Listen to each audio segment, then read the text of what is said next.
नमस्ते दोस्तों, आपके अपने YouTube channel M Achiever official पे आप सभी का एक बार फिर से स्वागत है। हमारी डिपार्टमेंट पोस्टमार्टम सीरीज सफलता के नए झंडे गाड़ रही है। कल हमने माध्यमिक शिक्षा परिषद उत्तर प्रदेश प्रयागराज सीरियल नंबर 11 और 37 के बारे में विस्तार से चर्चा की थी और समझा था कि एशिया के सबसे बड़े परीक्षा बोर्ड में बाबूजी का क्या जलवा होता है। आज का हमारा हीरो एक ऐसा विभाग है जो समाज के सबसे संवेदनशील वर्ग की ढाल बनकर काम करता है। जी हाँ, आज हम पोस्टमार्टम करेंगे निदेशक महिला कल्याण उत्तर प्रदेश जनपद स्तर का।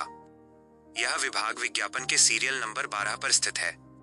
अगर आप अपने घर के पास रहकर एक सुकून भरी और सम्मानजनक नौकरी करना चाहते हैं तो ये वीडियो आपके लिए ही बना है। चलिए शुरू करते हैं आज का असली पोस्टमार्टम। पोस्टिंग और location, the comfort of home district. सबसे पहले बात करते हैं पोस्टिंग की, जो इस विभाग की सबसे बड़ी खूबी है। जनपद स्तर की तैनाती। नोटिफिकेशन में स्पष्ट लिखा है कि ये पद जनपद स्तर का है। इसका मतलब है कि उत्तर प्रदेश के हर जिले में इसके office, district probation office DPO मौजूद है। 99% गृह जनपद की संभावना।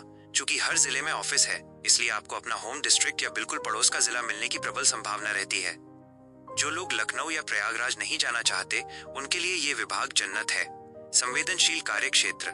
यह विभाग महिलाओं और बच्चों की सुरक्षा, उनके अधिकारों और मिशन शक्ति, कन्या सुमंगला जैसी योजनाओं के क्रियान्वयन के लिए जिम्मेदार है। वेतनमान। ये मैट्रिक्स लेवल 3 का पद है, जिसका ग्रेड पे 2000 और वेतन बैंड 5200 रुपए से 20200 के बीच रहता है। रिक्तियों का पोस्टमार्टम। सीटों का कैटेगरी वार गणित। महिला कल्याण विभाग में पदों की संख्या सीमित है, लेकिन फाइट बहुत रोमांचक है। कुल पद। यहाँ कुल 50 पद विज्ञापित किए गए हैं।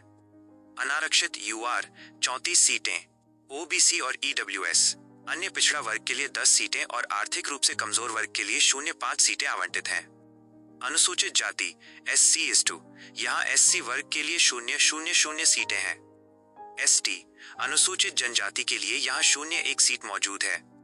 नोट इस SC वर्ग के अभ्यर्थी अनारक्षित UR सीटों पर अपनी मेरिट के आधार पर दावा कर सकते हैं। क्षैतिज आरक्षण हॉरिजॉन्टल रिजर्वेशन। विशेष श्रेणियों के लिए यहाँ सीटों का वितरण कुछ इस प्रकार है। महिला अभ्यर्थियों के लिए 10 सीटें आरक्षित हैं। भूतपूर्व सैनिक, फौजी भाइयों के लिए 0.2 सीटें सुरक्षित हैं। दिव्यांगजन ऑन PH/2 कुल 0.2 सीटें अलग अलग श्रेणियों में वितरित हैं। अन्य स्वतंत्रता सेनानी आश्रित और उत्कृष्ट खिलाड़ी के लिए 1-1 सीट मौजूद है।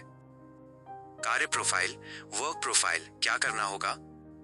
आप जिले के DPO district probation officer office के मुख्य प्रशासनिक स्तंभ होंगे। Pension schemes. निराश्रित महिला पेंशन, विडो पेंशन के आवेदनों की जांच करना, पात्रता सूची तैयार करना और पोर्टल अपडेट करना। Flagship schemes.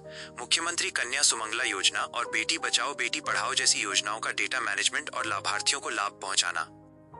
Legal support. घरेलू हिंसा या बाल विवाह जैसी शिकायतों से जुड़ी फाइलों की कागजी कार्यवाही और रिकॉर्ड मेंटेन करना। Institution management. जिले के नारी निकेतन या बाल गृह, शेल्टर होम्स के बिल पास करना और वहां के स्टाफ की सैलरी या अटेंडेंस का हिसाब रखना। विभाग के फायदे प्रॉस। Home posting jackpot. आप अपने माता पिता और परिवार के साथ रहकर सरकारी सेवा का आनंद ले सकते हैं। Social respect. ये काम समाज सेवा का है। जब आप किसी जरूरतमंद विधवा या बेटी की पेंशन शुरू करवाते हैं तो जो दुआएं मिलती हैं उनका कोई मोल नहीं है। सेफ और सपोर्टिव। महिला कल्याण विभाग होने के नाते महिला कर्मचारियों के लिए यहाँ का वातावरण अत्यंत सुरक्षित और गरिमापूर्ण माना जाता है। Desk job. यहाँ कोई फील्ड की भागदौड़ नहीं है, आपको दफ्तर में बैठकर ही सारा क्लरिकल काम संभालना है। विभाग के नुकसान कॉन्स। Temporary tag. नोटिफिकेशन में इस पद की प्रकृति अस्थायी लिखी गई है। हालांकि यूपी सरकार में ये पद बाद में स्थायी कर दिए जाते हैं, पर शुरुआत में ये लेबल बना रहता है। Emotional stress. दफ्तर में अक्सर पीड़ित महिलाएं अपनी समस्याएं लेकर आती हैं, जिससे माहौल कभी-कभी मानसिक रूप से भारी हो सकता है। External pressure. सरकारी योजनाओं के कारण स्थानीय नेताओं या अन्य लोगों का दबाव कभी-कभी काम की गति को प्रभावित कर सकता है। पदोन्नति का रास्ता प्रमोशन साइकिल। महिला कल्याण विभाग में करियर ग्रोथ की गति सामान्य और स्थिर रहती है। हायरार्की। कनिष्ठ सहायक, वरिष्ठ सहायक, प्रधान सहायक, हेड क्लर्क, प्रशासनिक अधिकारी। जिले में पोस्टिंग होने के कारण प्रमोशन के बाद भी आपको अपने आसपास के क्षेत्रों में ही रहने का मौका मिलता है। यह विभाग किसके लिए बेस्ट है? होम लवर्स, जिन्हें राजधानी की चकाचौंध नहीं बल्कि अपने गांव घर की शांति और परिवार का साथ चाहिए। फीमेल कैंडिडेट्स, आपके लिए वर्क कल्चर और सेफ्टी के लिहाज से ये टॉप 3 विभागों में से एक है। ह्यूमैनिटेरियंस, जो लोग अपनी कलम से गरीबों की सेवा करना चाहते हैं। किसके लिए नहीं है? जो लोग बहुत ज्यादा भावुक हैं और दूसरों की पीड़ा देखकर विचलित हो जाते हैं, जिन्हें अस्थायी शब्द से घबराहट होती है भले ही भविष्य में कोई खतरा ना हो। M Achiever rating 4.2 out of 5, best for home posting और वुमेन। महिला कल्याण विभाग उन लोगों के लिए एक संतुलित और गरिमापूर्ण विकल्प है जो अपने जड़ों से जुड़े रहना चाहते हैं। तो दोस्तों, ये था महिला कल्याण विभाग का विस्तृत पोस्टमार्टम। उम्मीद है कि ये जानकारी आपकी प्रेफरेंस लिस्ट को और मजबूत बनाएगी।